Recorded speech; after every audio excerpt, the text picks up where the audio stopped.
ಓಂ ಸಾಯಿರಾಮ್. ನನ್ನ ಮುದ್ದಿನ ಮಗುವೆ, ಯಾರಿಗೆ ನೀನು ಏನು ನೀಡಿರುವೆ, ಯಾರಿಗೆ ಯಾವಾಗ ನೀನು ಯಾವ ಸಹಾಯವನ್ನು ಮಾಡಿರುವೆ ಎಂಬುದನ್ನು ನಿನ್ನಿಂದ ಆ ಸಹಾಯವನ್ನು ಪಡೆದವರು ಮರೆತಿರಲಿ. ಪಡೆಯುವವರು ಪಡೆದದ್ದನ್ನು ಮರೆತು ಹೋಗುವುದು ಸಹಜವೇ ಅಲ್ಲವೇ? ನೀಡಿದ ನೀನು ಮರೆತು ಬಿಡು.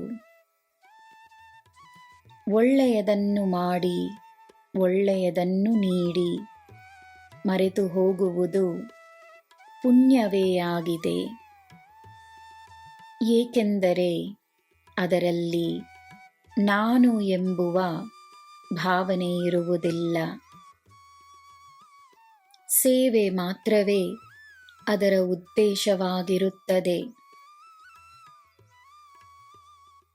ನಿನ್ನಲ್ಲಿರುವ ಪವಿತ್ರತೆ ಮಾತ್ರವೇ ನಿನಗೆ ಸದಾ ನೆನಪಿರಲಿ. ಮಾಡಿದ ಸೇವೆಯನ್ನು, ಒಳ್ಳೆಯದನ್ನು, ಸಹಾಯವನ್ನು, ನೀಡಿದ ದಾನವನ್ನು ಮರೆತು ಬಿಡು. ನೀನು ತೋರಿಸಿದ ಕರುಣೆಗೆ ಕೃತಜ್ಞತೆ ನಿನಗೆ ಬಂದು ಸೇರಲಿಲ್ಲವೆಂದರೂ ಆಶೀರ್ವಾದಗಳು ಹೇರಳವಾಗಿ ಬಂದು ಸೇರುತ್ತವೆ. ಖಂಡಿತವಾಗಿಯೂ ನಿನ್ನ ಪುಣ್ಯಗಳು ನಿನ್ನನ್ನು ಕಾಪಾಡುತ್ತವೆ.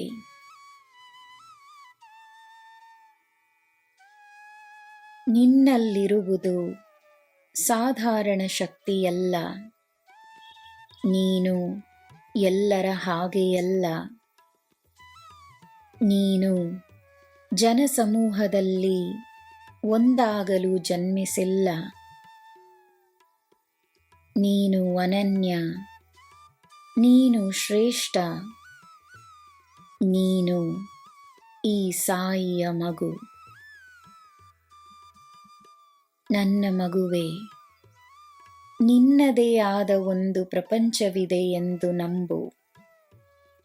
ಆ ಪ್ರಪಂಚದಲ್ಲಿ ಯಾರು ಏನು ಮಾಡಿದರೂ ಮಾಡದಿದ್ದರೂ ನಿನಗೆ ಚಿಂತೆಯಿಲ್ಲ.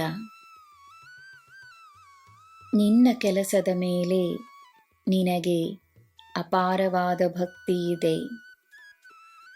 ಎಲ್ಲರಿಗೋಸ್ಕರ ನಿನ್ನ ಮನಸ್ಸಿನಲ್ಲಿ ಕರುಣೆ ಇದೆ.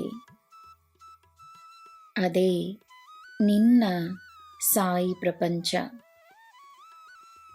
ನಾನಿದ್ದೇನೆ, ನಿನಗೆ ಎಲ್ಲ ಶುಭವೇ. ಜೈ ಸಾಯಿರಾಮ್.